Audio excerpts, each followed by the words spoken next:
Yeah, other than that, let's start off. I do start with the same boring ass question every time. Simple introduction, guys. We'll go, name and just what you do in the band, and then we'll dive in.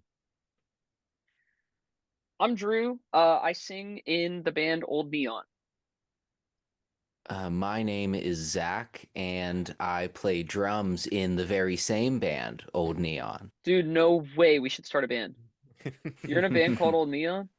I was gonna Dude, say sing. I'm shocked that he plays drums with a kit behind him. I thought for sure a guitarist, but Yeah, he's our piccolo player yeah, actually. yeah. Has the mandolin. It's all good. The Dude, the he's actually laptop he's player. Yeah, oh yeah, he's got the laptop all samples. tuned up. He's ready to hit spacebar. As you're right. Yeah. Hey, gotta have those backing tracks. So awesome. So yeah, for people that aren't familiar with you, let's kick off with kind of the background of the project. You guys are relatively new to the scene, kind of already starting to make some waves and things though. So let's talk about the unlikely formation of the band and just kind of how life has treated you so far. Here we are like 4 years deep, right? Yeah. So yeah, we all sort of joined at different times. Sean, our bass player currently, he's the one that started the band. And there was like a whole cast of people before us that he was just like trying out, just trying to get the project off its feet. Like, you know, maybe didn't quite find the right fit with some people and just kept looking until. So I came into the band. I literally just was scrolling on Instagram one day and I saw an ad like that was very like kind of jankily made. It Yeah. it was like we're looking for a singer. Here's our SoundCloud. Check out our demos and see if you're interested. So I was apparently one of like a bunch of people that saw that and were like, let's check it out. Yeah. Um, but anyway, like I listened to the demos and I'm like, this is pretty cool. So like I reached out and I said like, I've been in bands and I'm just looking for a new one and I really want to be a singer. I want to like bring uh my own songs to the project. Like I'm really excited just to like be in a band again. So I really Yeah. want to make it happen. So um anyway, I joined the band and then shortly after we start playing the songs that they already had and adding some of my own to the rep and like I don't know, a few months into that, that's when we took Zach on. And Zach, how did you like fall into the orbit? So I had never been in a band, and I was just like casually looking on Craigslist and Craig's ba list, dude? yeah, and Band Mix, which What Band Mix the is, hell is even that? yeah, it's Sorry. stupid. It's I don't know if it still exists. If you're listening to this and you created Band Mix, it sucks and is stupid, and you should do things differently. Um, but yeah, so like I was looking casually on Craigslist, and like a year or so before, I hit up a band called I Swallow Ghosts, who were looking for a drummer. But by the time I responded, they were no longer looking for a drummer. And I Swallow Ghosts, Corey, namely of I Swallow Ghosts, and Sean are friends, and Corey told Sean like, "Hey, this guy messaged me an eternity ago. You should, maybe he's still looking to play in a band." And Sean messaged me and said, "Join my band." And I said, "Hey, could we talk first?" Um, No, and you don't have a so, choice. You're just doing this. yeah, yeah, which that would be pretty on the nose for Sean. But yeah, later that week, there was actually a show that we were all gonna be going to. So Sean and I met up for empanadas across the street before the show and had a little chit chat, and then went to the show. And after that, I started rehearsing with them, and that was December of 2021. Um, yeah, and it was what I met them all on. I think it was December 3rd or something, and my first show with the band was like 2 weeks after that. So, Yeah. and I've stuck ever since, for better or for worse. Yeah. Welcome to the deep end of the pool, right? Just get tossed in Yeah. and go. Drew, were Yeah, you and invited for empanadas, or is this going to be a sore I was subject not at now? Empanadas, but I was at that show, I believe. Yeah. Yeah. Who was what show were we at? That was the Eternal Boy Holiday show That's right. Okay. featuring Keep Flying and other bands that I don't remember, which says nothing about the bands on the bill, No, it's just just about been my 4 fucking memory. years. Your Yeah. goldfish brain. Yeah. What the hell, Zach? What a statement. I don't remember Yeah. you. It would have been hilarious though, Drew, if you had like the show poster next to you or something, and you're like, "Yeah, it's these guys. What are you I doing?" think about that day Yeah. all the time, man. But yeah, so that was how like we all got involved, and then we started working on uh honestly just like songs to fill up a set at Mhm. that point, like because we were getting like longer sets and wanted to play different songs.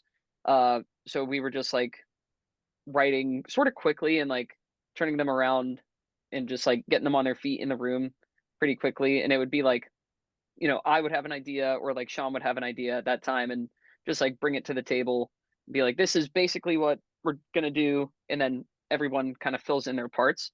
Yeah. And then we were like, well, we kind of have enough songs for an album here, so we started working towards that release, and eventually we released our first album, Can't Fucking Wait. That was all self-produced, uh, like literally in this room, and drums we recorded with our friend Evan Yester, who's a really good guitar or sorry drum tech in Pittsburgh at his Mhm. home studio. Uh, and yeah, that's how we did first album.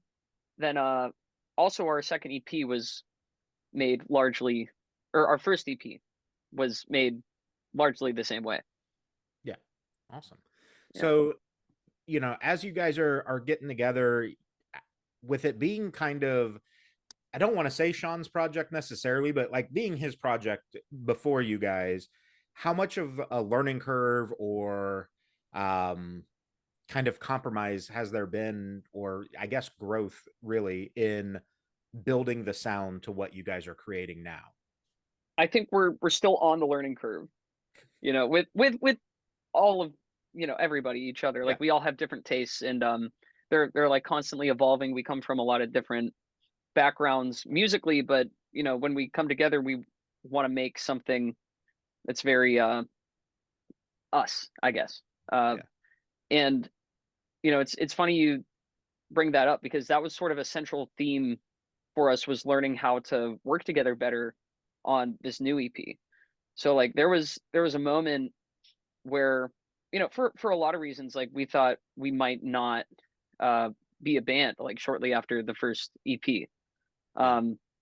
And a lot of these songs came out of us saying like we're going to commit to learning how to work with each other better.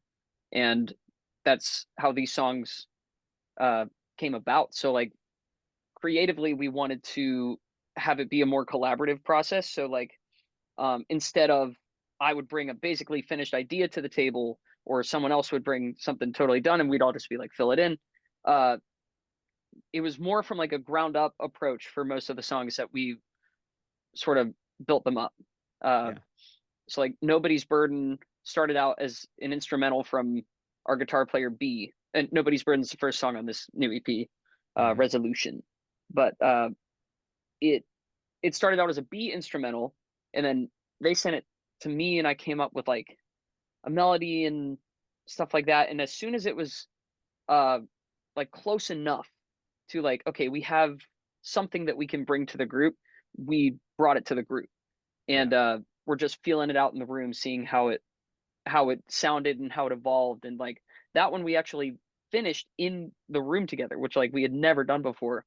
But like Zach was really like spearheading what the bridge should feel like, and like the overall energy flow of it. And as they're off doing that, I was like, oh my god, the bridge, that's it. So like wrote the melody and the words there, and it was like, we have a song, this is fucking awesome. So like, um yeah, that's sort of where that started. Yeah. When you're doing your song crafting, obviously everybody's different, and honestly, I think every song's a little bit different too. But do you guys find it easier to start with like an emotion and an instrumental, or do you like coming at it with kind of the lyrical concept? Like, I want to tell this story. Let's find something that delivers that emotion. You know, I'll say I can speak for like my process. I know Sean's got his own, and like everyone's kind of got their own, but like for me, I typically start with an instrumental.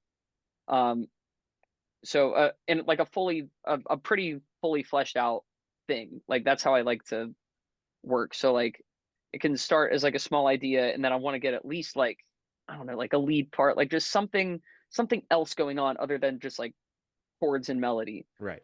Because that leads me to just kind of start hearing melodies and like humming them, singing them out loud, and I'll get these like sort of almost words, like what Hmm. feels good to sing first and like what kind of flows with the rest of this. And that sort of informs the vibe for me. And, uh, lyrics will come up out of that typically. So like I'll have like a phrase that really works, and I'm like, oh, I love that. What does this mean? And like sort of build out from Yeah. there.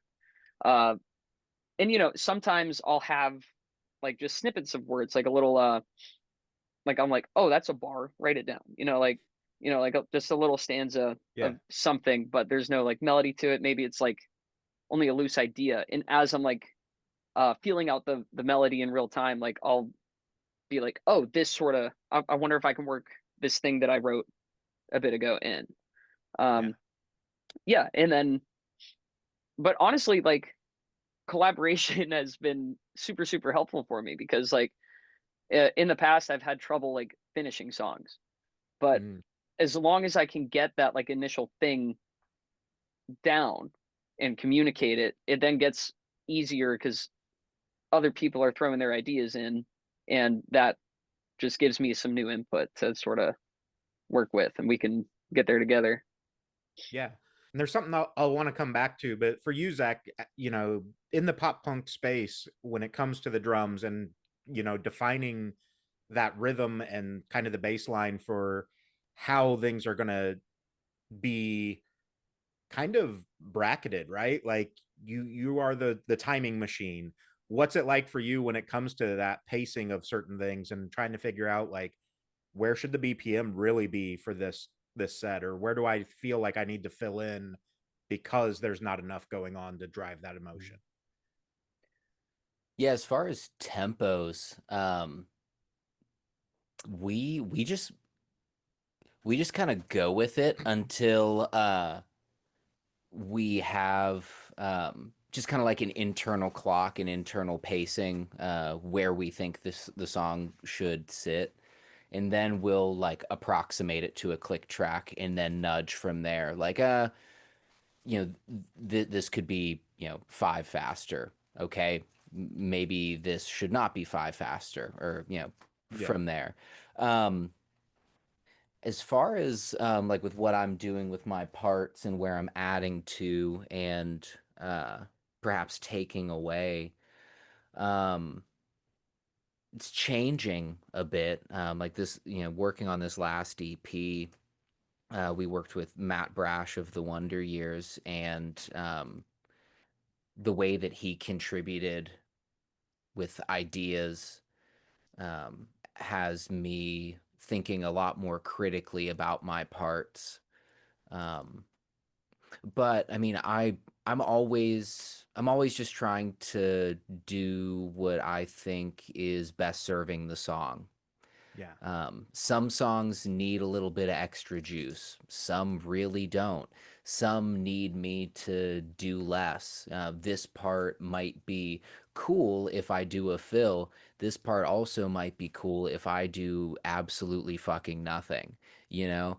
Um, and I guess typically what I'll do is like whenever I'm writing the drums specifically is I'll have a first idea and I never consider my first idea to be the best one. And then I do as many more as I can. And then I'll send each of the ideas to the rest of the band and say, hey, these are the different things I'm thinking. Which one do y'all think is the best?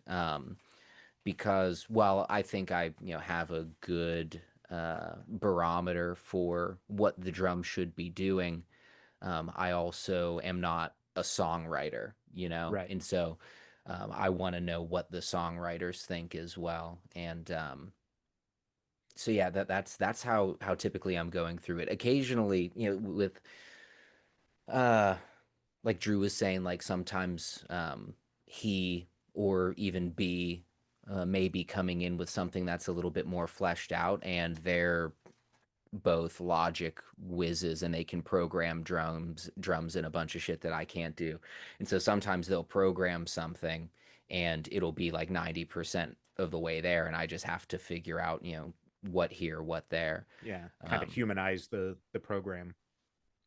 Yeah, humanize it, and just like to put my spin on it. Like, Yeah. they'll program fills that sound very human, but it might just not be the fill that I would do. And so, yeah, just little stuff like that that really like good problems to have, in that there's more than one person that can write a drum part in the band, because it's also been helpful whenever I get an idea from Drew or an idea from B, and they're like, well, you're doing this, try this, and then that ends up being the one. Yeah. So Yeah. yeah. That's awesome. I'm definitely gonna put more like Black MIDI parts in the demos coming up. So like, good luck. Good luck with all that. It's gonna be good. It's gonna I say sound go like for it. you ever seen those Black MIDIs that like they sound like like something else? Like there's Yeah. so much going on and they make it like somebody talking or something, and you're like, how Yeah. is this possible? Yep. They're awesome though. I mean, it's fun. Anyway, yeah. Anyway, yeah. Um, the part I wanted to circle back on for you, Drew, is you made this comment, and I think it's a common problem for a lot of artists is, you said you used to, and to some extent still do, have trouble finishing a song, right? Like how how have you learned to adapt with that, where it's like art is never really truly complete. We get that. But at the same time, it's like, okay, I've fucked with this for 1,000 hours. Like I have to stop at some point. What's that line for you? Or is it just one of the finally like, okay, I'm giving it to everybody else. If they say it's good, I'm done. Yeah, okay, so like I do think that works eventually do become finished. I don't think I don't subscribe to the idea personally that like um oh, we could keep making tweaks forever, because like eventually like you have to have something to show for your work. So like I I came from sort of a mixing background, like Okay. Yeah. in studio, and now more so live, but like um I would always be, you can tweak a mix forever. Like you can get stuck on just like one sound for like a day, Mm-hmm. but at a certain point you have to like sort of move on and be like, okay, this is good enough. And sometimes like good enough is like fine. Right. Uh, yeah, but like I don't know, with like finishing songs, I find what helps for me is to just like write something down. Like if I have like say a part like for the verse and then a part for like the second half of the chorus, I'm just gonna fill in with something like words and melody. And if it's not like the perfect thing, then that doesn't matter. Like Right. because it's gonna get me going in some sort of direction. And if I stumble upon it where it's like, hey, that line that I thought was sort of a throwaway weird thing, that actually really works. So I'm gonna keep it. Um, but if that doesn't happen, I'm like, okay, well, I know what it isn't, and I know why I don't like this thing that I came up with. So let's come up with something different. Um, like, okay, so for example, our song "Lost" from uh, our album can't fucking wait. Like I had a completely different chorus for that one. And it Mhm. it said the things that I wanted to say thematically, but it wasn't catchy. Like it just wasn't, it didn't flow. And I was like, what can we do? So like I sort of like walked away from that one for a little bit, and then uh came back like a month later and it was like there. And I'm like, okay, cool. And that happens more often than um perhaps I'd like it to, because I'd like to sort of get songs finished, but you know, whatever. For example, like on this new EP, our song Blizzard uh was a demo from like, I don't know, like a year ago, 2 years ago at this point, Zach. Yeah, like 2 or more. Jeez. Yeah, so like Yeah. the chorus was identical. Like I had the chorus. Um but then the rest of it, like around the chorus, was just generic pop punk song. You know, it was like if AI wrote a pop punk song, Yeah. but it was me. And I was like, this is not very interesting. So like I, you know, we kept that in the back of our minds. And then uh we were talking about like, you know, what kind of songs we wanted on the new EP. And I was just sort of like jamming on something that wasn't even meant to be Blizzard. But like I had the verse and then I started playing the chorus, and I was like, "Oh my god, that's literally, I already have that chorus. Like this rules." So yeah, that's how like Blizzard came about. And like yeah, finishing songs sometimes it just, it takes a lot of time. Others though, they come like really quickly. Yeah. You know, like what was a quick one on this EP? Probably Baby Blue was the quickest. That was another B instrumental, and that was very like I pulled it up, and as soon as I heard like the first like 3 bars, I was like, okay, pause this. I'm like running to the studio to record like my first um impressions of it, like as it's Yeah. happening. And that's usually where like, you know, the best melody mining happens. So yeah, anyway, that one was done in like a couple days. Like, but the first time I sat down with it, like the structure was out pretty quickly. Yeah. See, and I think that's something that a lot of artists maybe don't recognize in themselves all the time, is that like you said it earlier, like sometimes good enough is actually good enough. Like Yeah. it's okay to quote unquote settle, because settling for you as an artist may be one of the best songs that a listener has ever heard, because it hits them the right way. You know what I mean? So like Yeah, and there's so it many artists too that like hate their biggest songs, you know, yeah. that like resonate with the most people. And I'm like, man, that must suck. Yeah. I had an artist on a while back. We won't drop names or anything, but he said kind of that one of their biggest songs, he's like, I don't connect with it anymore. I'm not in the same place or anything. So like I'm glad people still love it. And that's the only thing that gives me the energy to play it, though, is because I know it means so much to other people. And I was Yeah. like, bro, that's gotta fucking hurt though, doesn't it? And he's like, yeah, like I feel soulless while I'm playing it because I don't connect to it, but I'm glad people do. Yeah. I think everyone kind of goes through like peaks and valleys with Yeah. how stoked they are on some of their stuff, you know, like um for me, like I know as we're working on something, most of the time it is my favorite song, just because I'm like, ah, like you get obsessed with Fresh, it new, and it's bright toy. Yeah, I got it. exactly. Yeah. So like and I feel that way about all of our songs. Like at one point each of them was my favorite. Um yeah. It just, and then, you know, day to day it sort of depends like how I'm feeling. Like, you know, you'll play a set and you're like, really? That one gave me like the juice to Yeah. keep going. All Hmm. right, cool. Yeah. Well, and especially too, like in a live show, right? Because you never know what song they're going to grab out of the set. And so it's like, really, this is the song that the crowd's reacting to? All right, let's, hammer it down as hard as we can, because we're going to ride that, Yeah. Um, For me, that was our song Better Things. It's like sort of like a poppier one. And I yeah. was just like, you know, listened back to it like I don't like about a year after it was released, and I was like, I don't know. I don't know. It's fine. And then like we play it at shows and people that know it like love it Yeah. and they go off. I'm like, okay, cool. I guess it's not so bad after all. Yeah. For for a brief period of time, we played a cover of Defying Gravity. Jesus. And granted, not our song, but if we're talking about songs that we may or may not hate playing live, um, I'm Yeah. so fucking glad we don't do that anymore. Yeah. That was back when I was not trying to hide the fact that I'm a lifelong theater kid. So I'm sorry I put you guys through that. You're trying to hide it? Oh man, fuck. Am I that see-through? Shit. Damn.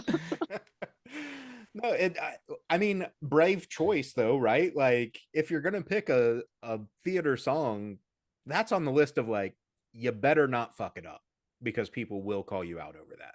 And we mostly did not. Mostly. Yeah. Yeah, there's in all times. fairness, it is a song that is very vocally impressive, which is very impressive, by merit of Drew. So I can't knock on it entirely. I am just not the degree of theater enjoyer that Drew is. That's fair. I feel like Yeah. that's totally fair. Zach, you brought up working with Matt on this EP. Let's talk a little bit about that because I think, obviously the Wonder Years have done so much for the pop punk scene in their time, but especially in the Philly and Pittsburgh and, all of Pennsylvania area. I mean, they kind of revolutionized what the scene looks like over there. Talk a little bit about working with him and Drew, you even kind of mentioned sometimes he would make comments and it's like, oh shit, yeah, we should try this. Having that kind of a mastermind backing you and talking through things, what was that like for that experience? Oh, It he's so was, good. He's so good at what he does. yeah. Go ahead, Zach. Yeah. Oh, I was gonna say the same. Yeah, he's just really, really fucking good. It was really, really great. Because like you said, uh, they've done so much, and it was really, really validating and also just encouraging to see his level of investment in what we're doing. Yeah. He worked his freaking tush off at all hours of the day and all hours of the night to It was nuts. Like we would be there for like 12 hours. Like the band would be at his house, like in his basement, like for 12 hours, like, and we'd be working on, stuff obviously like led by him. And then we would go home. It's like late and we get a text at like 2 a.m. and it's like, here's a balance of some stuff I did after you guys left. Yeah, I just got that. And we were like, dude, go to bed. Like, what is happening right now? Like, yeah. Yeah. yeah, that He commitment was so there. Like he cared about what we were doing in there, and like he really wanted to help us to make like the best thing that we all could. Yeah. Well, and especially, Zach, you mentioned it, kind of that validation, right? Because for someone of his nature to be willing to put his name next to you guys, right? Like, the guy's not begging for work. He doesn't have to pick up every project that comes along. So for him to be like, yes, this is something I want to have my name attached to, I think is a huge validating thing. And it's kind of that little badge of honor a little bit, at least in the pop punk scene, that the Wonder Years are fucking with him. It's probably pretty good. Yeah, it's like if it kind of, if but like all like more so for us, it was just like how like he's just such a good collaborator Yeah. on the stuff that we're working on. Like even before we went to his studio, like for a few months prior, like we were sending him demos of stuff that we were doing just in our rehearsal space. And he was like getting back with notes, like just very nitpicky stuff too. Like right off the bat, we're like, damn, okay. So he's like listening to this stuff. It was never like, oh, sounds good, guys. Like Yeah. so I Yeah. don't that and like the yeah his just attention to detail was there from the start. Um, even like helping us pick the 5 songs that we would end up doing, and then yeah, you get in the room and just like his professionalism and like just yeah, he knows how to make a damn EP. Yeah. Okay, this guy records pop punk music. Like it was great. Yeah. And I think that's one of those things that I wish more people paid attention to, right? Like we're in the digital age, so streaming is obviously the kicker. I'll date myself. I'm 40 years old. I remember buying physical media and always looking at the liner notes to see who was producing stuff, who was, who is all of this stuff. And I just feel like that gets lost now on the streaming side of things where people are like, "Oh, I fuck with this song," but they don't ever go look and go, "Oh shit, like this is who's involved." Because there are some incredible partnerships happening, and not saying that you guys are guaranteed to open up for the Wonder Years on a tour or anything, but it definitely opens doors where like, well, we've worked with Matt in the past. Maybe they just need a local guy for, one of the Philly shows. We can be that. Yeah, and like but I'm not gonna lie, like that was like in the back of your mind, like it was like a consideration, but more so it's just like we were thinking about like, okay, what would be the best way to get this these songs like in front of new people, because Yeah. like having it self-produced for a while, like you're kind of on your own, both with the sonic results that you can get, and I'm proud of the stuff that we did, but I Yeah. think it's better with Matt, and just like his network of people, like that he was already so invested in the work, making it sound good, so he obviously had sort of a vested interest in people hearing it. So Right. he's been no small part of us getting the word out about uh, the new songs, Yeah. like through his network, and yeah, Yeah. it's just And been overall.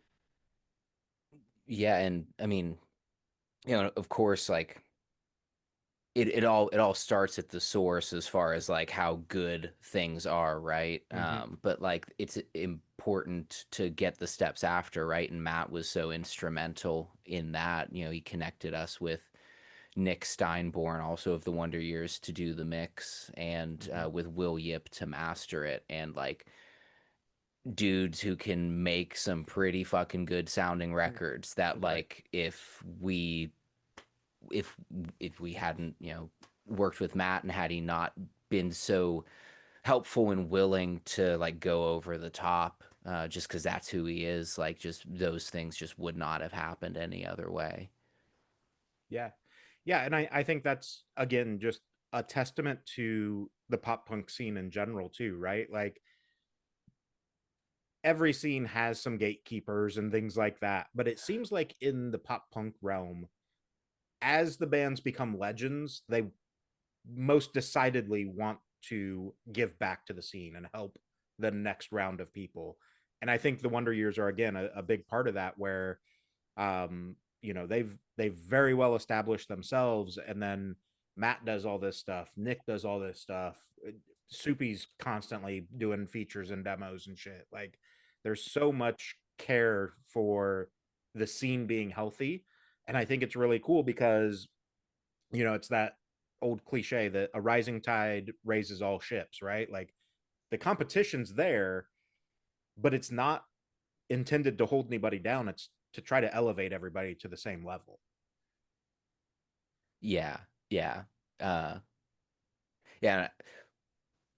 We've been big dicked by, but without naming names, like we've Yeah. we've been big dicked by people By like who aren't the nobodies, Wonder you know what I Years. mean? Yeah, Like, and we're and nobodies, but like fucking yeah, come on, like yeah, and so like yeah, it was it was really refreshing and just really inspiring to work with Matt and see his level of investment in like you said, like raising other ships. Because there are a lot of big dumb stupid idiots who don't have that same set of priorities. And well, I must say I think they're big dumb stupid idiots. Whoa, dude. Chill, bro. I'm gonna tell your mom on you if you keep that Got shit some up. playground insults coming That's out crazy, man. now. No, it is crazy though, because there are so many in all genres, but there are so many artists, to your point, Zach, that like they're so protective of their piece of the pie, which is fine. But like if we all get better, the scene just grows and the pie gets bigger. So you could have more pie and we could all eat, but you just want to kind of keep it all to yourself. Yeah, and I like pie. Yeah. Who So doesn't? yeah, if there's a way to get more of it and other people get in on that, cool with me. Yeah, I mean that's that's how we feel. Um, that's the approach. That's our line of thinking. Like anytime we are booking shows, really, you know, locally, we have like a lot of conversation as far as like, okay, well, how can we do this in the best way for the people who come and support us, like the people who are contributing to the scene, the people that we want to see more of.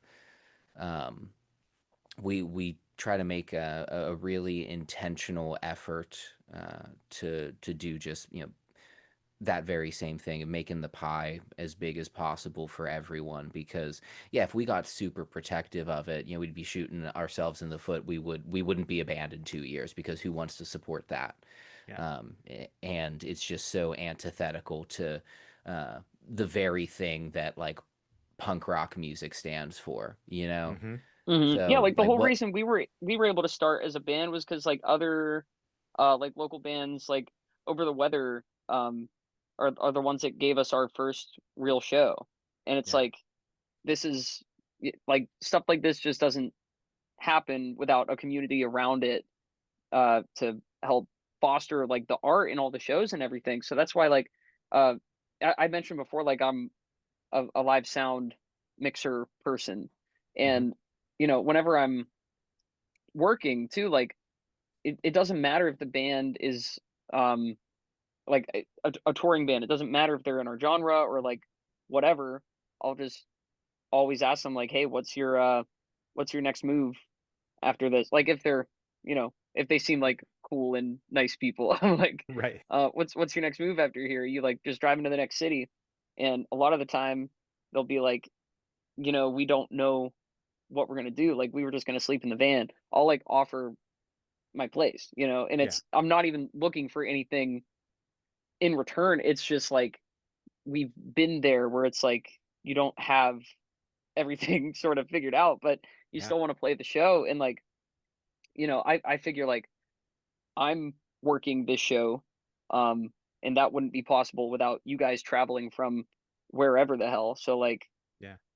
it's all just part of it. So I think to a degree, like you put that kind of good out into the world, and hopefully some of it comes back to you. And with making the EP like this, I feel like it did, Yeah. because I think it sounds really good. And people seem to be liking it so far. Yeah, I've obviously been checking you guys out since Becky and the team kind of put you on my radar, and been sharing songs to friends and whatnot. And I think the consensus that I'm hearing from people is obviously they want to hear more. Um, but it's very much a, like, two of my friends that I trust a lot with music, both of them have said like they're on the cusp of something. I don't know exactly what it is yet, but like they're right there. And I just don't, like, is it this next EP? Is it the album that follows? Like the next move is the move. It's just getting to that point.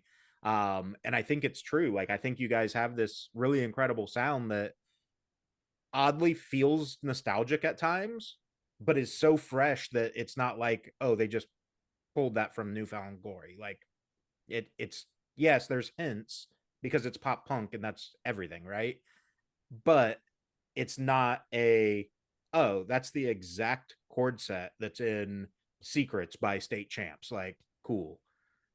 Right, right. I mean, dude, thank you so much. Like, and I think that's because like we all sort of live and breathe this stuff outside of what we do. Like, but we're coming at it from like slightly different angles where Right. that are all sort of complementary to each other. So like I always say like Fall Out Boy is in my DNA. If you dug down like into the deepest part of like a normal human's brainstem, you would find like eating, sleeping, breathing, shitting. For me, it's Fall Out Boy. It is Pork Tree. It is um Wait, Bang the Doldrums. It's why everything. why is shitting in your brain? I'm not connecting dots there. There's shit in your brain? No, no, No, no, I think he means no. your There's body shit in just your does it brain, bro. naturally, Shut the right? hell up. You don't know what you're talking about. He Yeah, says but after like, he just had a word vomit. yeah.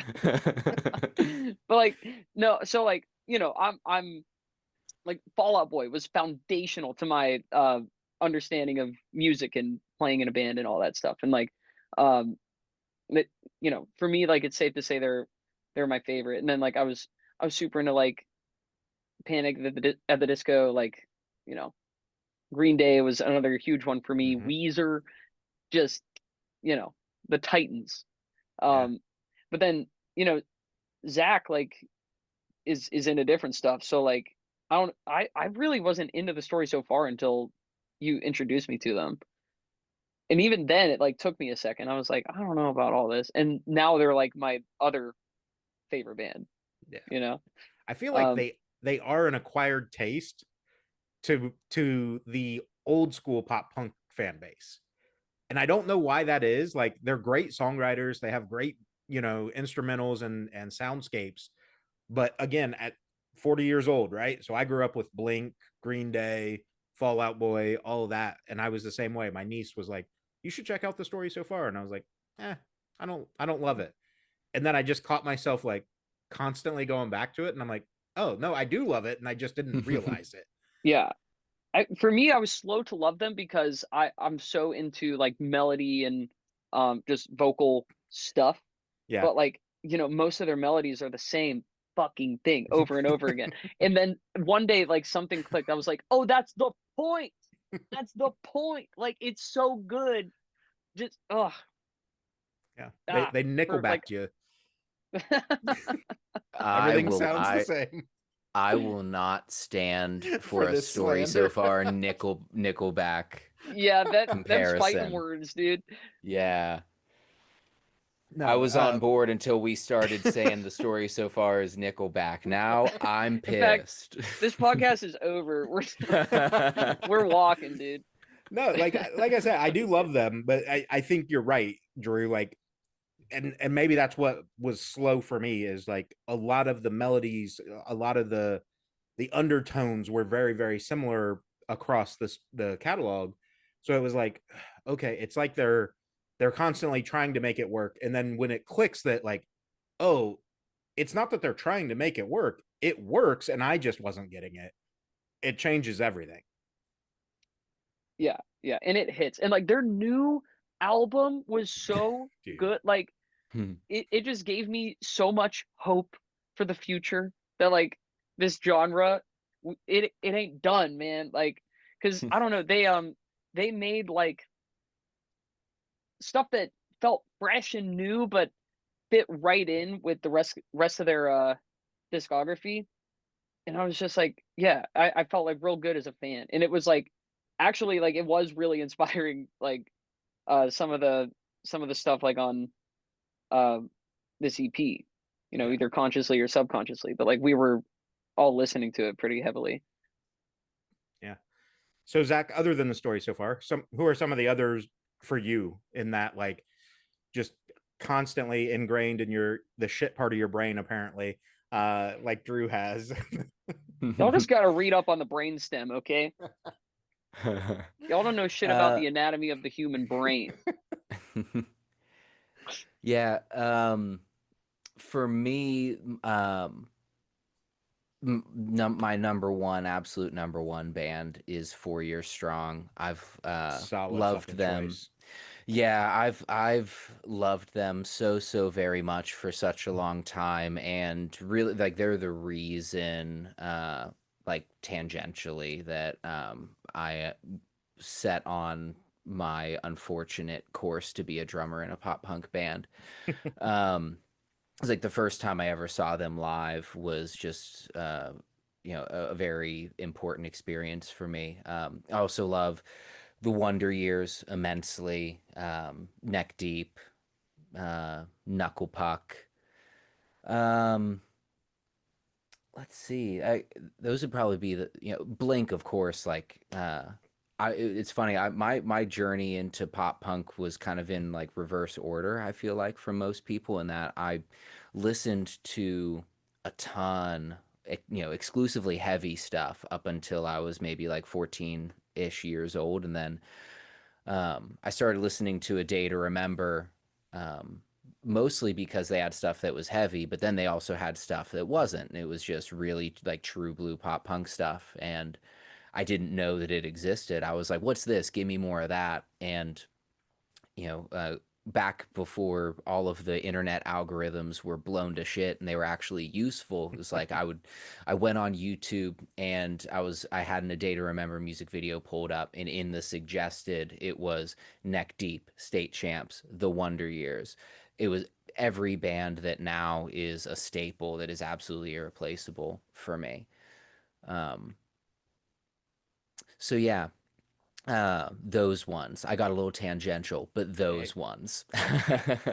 I'm all about it. So I'm good with Yeah. that. And I think that's, again, the beautiful thing about pop punk is, to the outsider, they think it's all whiny boy, whatever, because they And they're don't right. understand. Yes, Well, No, I'm yeah, I kidding. I'm mean, kidding. we on the definitely inside, are it's that way whining too. about something, but I think the thing is they don't see all the facets of it, right? And I think the Of course. beauty of pop punk, and you guys obviously even touch on this. It can go from what could have been a breakup song or whatever to a song about mental health, or to a song about getting over the death of someone, or things like that. And I just feel like, yes, there are pop songs that do similar things, but not to the same degree that pop punk is like, hey, this is real life emotion that we're talking about. Like, that's why everybody connects with it. So for you guys, especially with the EP, I know you've got the song Better Son, which was obviously about the passing of Sean's uncle, correct? That's And right. Yeah. yeah, so you know there's a little bit of that mentality. How important is that to you guys, that you are telling these stories or delivering these messages that are authentic and real, like emotional pieces from your lives? Yeah, it's no small thing for me to like sing the words that Sean wrote about a very difficult part of his life.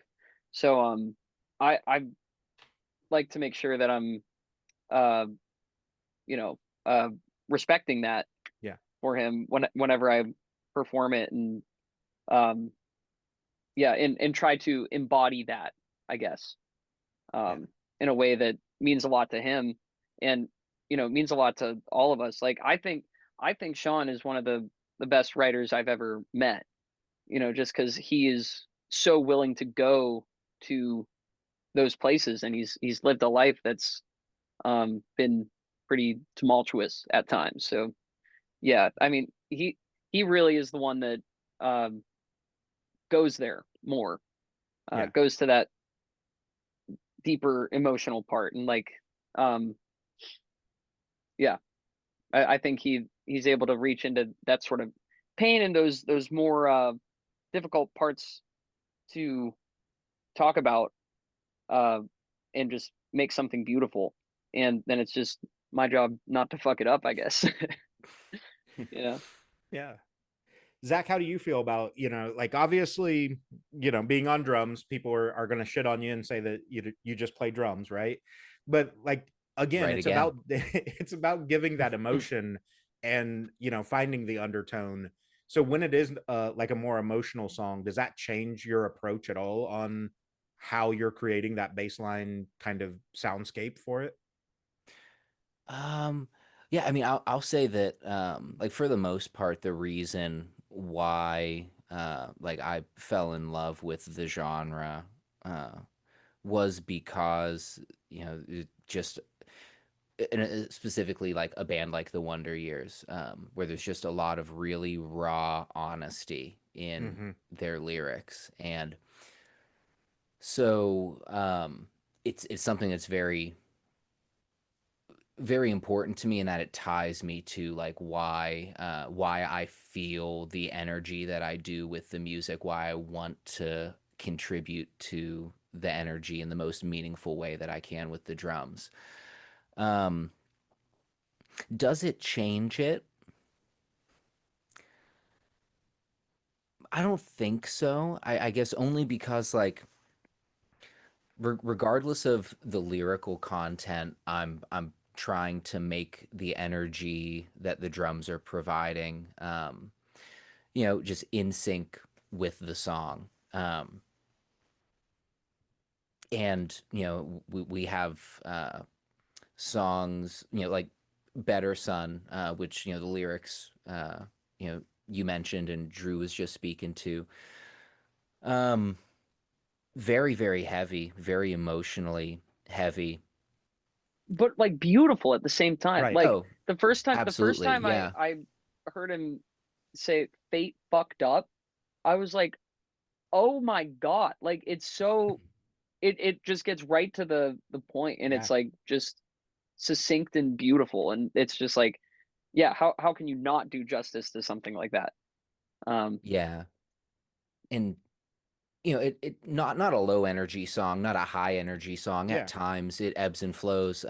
But I guess like, yeah, whenever we were coming up with this version of Better Sun, because there's an entirely different version of Better Sun that exists, that isn't on streaming and probably never will be. yeah, we Um, were gonna originally put it on our old EP, and and we got it all the way to like mixing and mastering and got like the final thing back, and we took a second. We were like, this isn't it. Like we can do so much better. Like we didn't want this song to be just like forgotten, Mm-hmm. I guess. Like, and with the style that it was, like, it was still pretty. It was still like fine, but it wasn't like what it is now. So like we released that EP and then got back to work on Better Sun, and I just came in with like a different groove, I guess.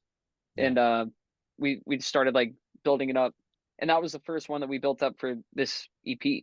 So it sort of set the tone for us going forward.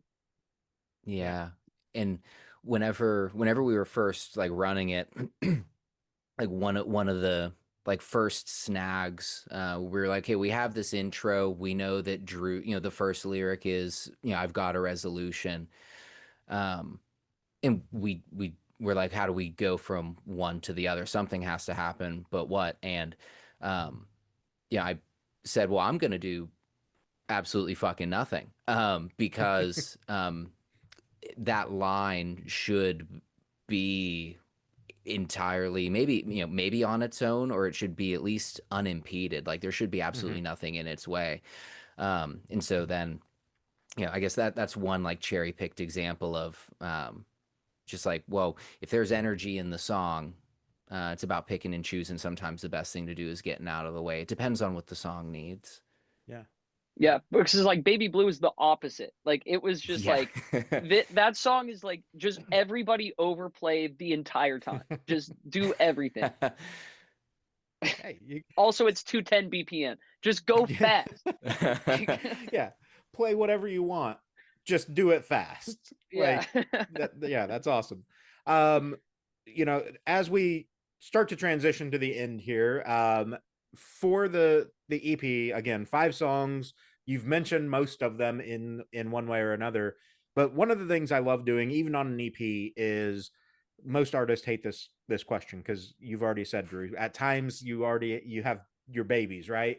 So what's the song that you guys think is going to do the best and hit people, And what song is kind of that sleeper that you're like, man, I really hope this gets the love it deserves? Oh, oh, that's hard. Okay, so yeah, it's tough to say. I think with Nobody's Burden being first on the EP and having like such a hook, I think that one has like the best chance to go crazy. But like we'll see, we'll Yeah. see what people resonate with. What the one that I really hope people pick up on is Baby Blue, because like that one I feel like we just threw fucking everything at it. And I'm just like, whenever I hear like even the intro, I still sort of get that a similar feeling to like when I first heard B's first demo. I just want to run through a fucking wall Kool-Aid Man style. And I hope that translates to people. So yeah. Yeah, gosh, it's a hard question. That's why most artists I hate it. Yeah, yeah. And I'm flattered that you think I'm an artist. That's very kind of you. Um, man, it's like I have reasoning to like say both for every song. Right. Like I think that granted I'm biased and probably no one should listen to me. My thoughts are meaningless, but I think that they're a solid set of songs. I think inevitably the sleeper on it is going to be the last song, People Pleaser, because in the early stages of that song, I wasn't hot on it, and Drew fought really hard for it and was willing to do some extra work with it to get it to a place where everyone in the band was stoked on it. And um, in some of the other reviews that we've gotten for the folks who have received it ahead of schedule, that's been one that's been coming up. And it's very possible that I am also a big, dumb, stupid idiot, and I just don't know it. And so that one may be the one that proves it. As far as the one that's gonna go. I think Better Sun has gone a lot farther than anything that we've made to this point. At least in the period of time that it's had. And so naturally I want to say that. And also if I can play this game and like choose more than one, I think Blizzard is also another one that like has a potential to go, because I think that song, um, I think it's a great lyric. I think that it's very catchy and it's very accessible. Like you don't have to be a fan of pop punk to be a fan of that song. At least I don't Yeah. think so. Um, so yeah, maybe I'm stupid. Probably I'm stupid. It wouldn't be the first time, but that's my thought on that. Solid. Yeah, and I think it's fair that you pick two because Better Sun's the lead single. Everybody, a lot of people have already heard it, so it's fair to be like, well, off of the ones that aren't out yet, this is it. So no, I think there's, like I said earlier, this cusp that you guys are sitting on, and hopefully it's this EP that kind of pushes you over. So as I transition to the very end, I refuse to think a better question. So I just buy these stupid card games. This one's called Pick Your Poison. I have another one called Hot Takes, and it's just like shitty opinions and stuff. But this one's kind of like a this or that type of thing. So, would you rather have every pair of socks that you ever put on be permanently wet, or clog and overflow every toilet that you ever use? Oh, I'm going wet socks on this one. Wet socks, wet socks for sure. I think you can deal. I think you can deal with that. It You doesn't know, say I how wet, if they're just damp, like you could yeah, probably and be like okay. I think regardless you're gonna get used to it. Yeah. It's gonna be fine. And in the summer you don't even need to wear socks. Yeah. You Fair. know, Fair. that you're just making a good case for like Crocs and Croc adjacent footwear here. You know what I Yeah. mean? That And, would just be my main. That would be my and the daily other driver. card doesn't specify that you had to take a shit. It just says clog and overflow every toilet you ever use. So like every time you took a Oh, piss, It's overflowing. For That's a some reason. lot of piss, dude. So that's Great wild. What point. about you, Zach? You want to clog and overflow toilets now? Hell no, no. I'm taking the socks as well. Yeah, while the socks are inconvenient, so, a much more minor inconvenience than the toilet dilemma that is in the balance. And like maybe the socks will dry in some time and I don't have to do anything for that. That's just gonna happen. The toilet thing, not only is there a lot of cleanup, there's also a lot of bacteria involved there. No, I don't want to get mixed in with that. I'll take wet socks. Yeah, I think that's a fair assessment. This one's just absolutely insane. So be continuously stalked by an uncontrollable wild turkey, or be unable to talk any louder than a whisper. Turkey. 100% the turkey.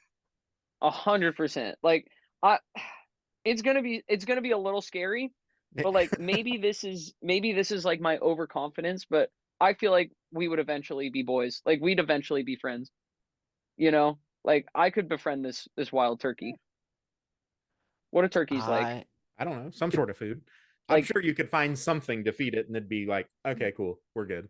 yeah. I'm going to go wild turkey as well, and I'm going to choose to believe that it is a bottle of wild turkey. There you go. Oh. And if I'm proven wrong, then the turkey's going to have to count his days. I don't back down. That's true. That's true. Worst comes to worst, it's me versus a turkey. Right. Like, I come can on. probably take a turkey. But Yeah. also, like, What? it's the cooler story too, right? Like you show up somewhere and there's just a fucking turkey following you, be like, yeah, it's fine. He comes with me everywhere. Like it's my emotional support turkey. Leave him alone. What's your answer? I think the turkey too. Like because it's hard to say whisper when we're all music fans and want to sing and all that too. But also like I think I'm in the same boat where like either I'm going to do enough to befriend it or I'm taking this out. Like if it would have been a Canadian goose, maybe we'd have a different conversation because geese are wild and mean. But like turkey, I feel like it wouldn't be that big of a deal. I don't know. Plus, they don't like fly that far or anything, so like I could outrun it for part of the time. Like, I don't know. I just don't think it's a big deal. Yeah. Last one is going to be: would you rather give up every condiment or start every conversation with facts about mayonnaise? Wait. Facts about mayonnaise. I don't even know facts about mayonnaise, but I want Yeah. that to be my answer. I'll Yeah. learn them. If you're telling me I have to give up every condiment, every single sauce that It says, exists, yeah, I will learn about mayonnaise. I will be the number one advocate for learning more about mayonnaise. I'll start an initiative for us all to learn about mayonnaise. I'm gonna start the Got Milk campaign, but got mayo instead. Yeah. Yeah. Yeah. I will single-handedly take down Miracle Whip for mayonnaise if that means I get to keep my condiments. Fair. Yeah, and it doesn't. Wait, did it say a fact about mayonnaise? Start every conversation with facts about mayonnaise. So it could be Okay, different okay. facts, or maybe you just learn one fact and just always use I was that. gonna say like I you think- could do that, or you could like spread Do some like recipes? misinformation about mayonnaise. Yeah. Yeah. Like it doesn't have to be a true fact.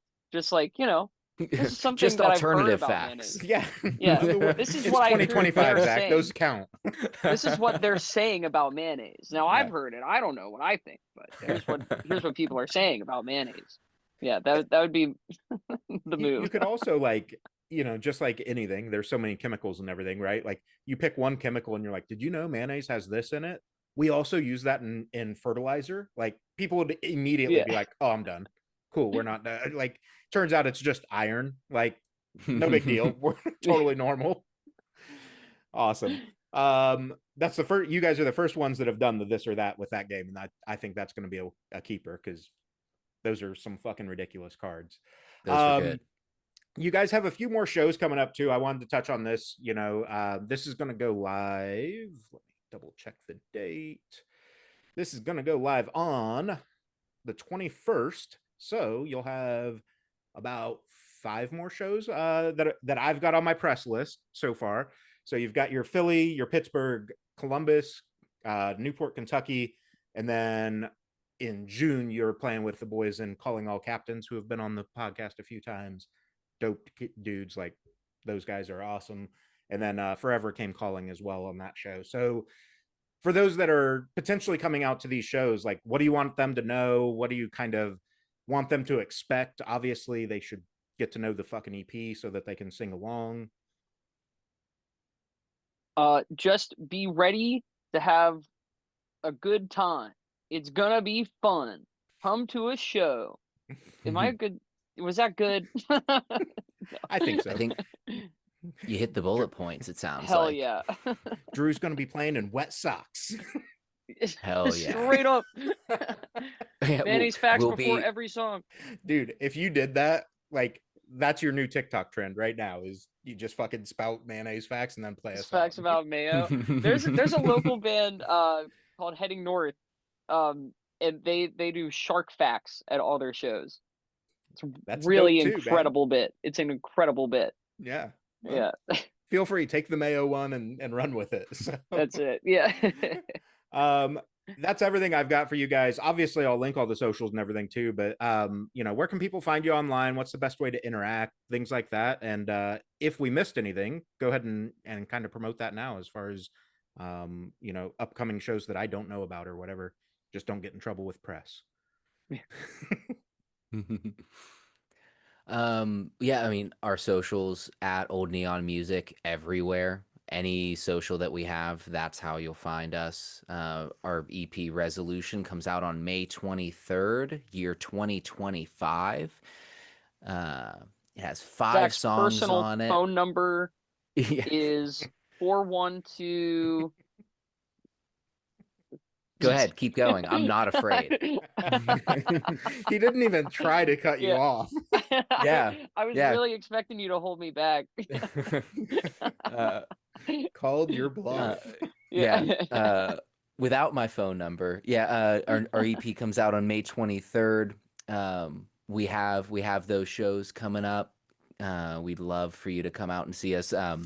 The shows in May are on a run with Afloat and Mud Whale, and we're super thankful to them for having us on it to go play some places that we haven't played before. So if you happen to be listening to this and you're located in those places, if you come and see us, we can make a soft commitment for mayonnaise facts, but don't hold us to it. But 100% on the wet socks. My socks will Yes. be soaking wet for these shows. 100%. Yeah. Yeah. I need somebody to prove it. I don't care who. Somebody get a video of it or something. No, I appreciate you guys. This has been a great conversation. Like I said, stoked for you. I really think, not blowing smoke up your ass, I've been doing music journalism for 21 years now, and when I say I think you guys are on the cusp of something, I truly mean that. I think it's just 1 or 2 things that has to click and it's over. I mean, you guys are going to be through the moon on the scene, and hopefully that's very soon for you, because obviously I want everybody to be successful, but fuck day jobs, right? If you could do Straight up. full-time music, that's the way to go. So we'll definitely be in touch. I may be able to make the Newport one. I have to double check the calendar and everything, but Oh, no way. if I can, I'll hit you guys up and we'll see if we can't link up. Hell That yeah. would be awesome. And thank you so much for the kind words about the music, but also for Yeah, thank you. this interview. Like, this was a really good conversation. I really enjoyed it. Yeah, appreciate that. Awesome. Yeah. Have a good one, guys. I'll keep you posted on when it goes live and everything, and then like I said, I'll double check the calendar and I'll hit you up if I can make it out to that show. Sweet. Cool. Awesome. Thanks so All much. right, cool. See you there, maybe. Yep. Have a Thanks good again. one.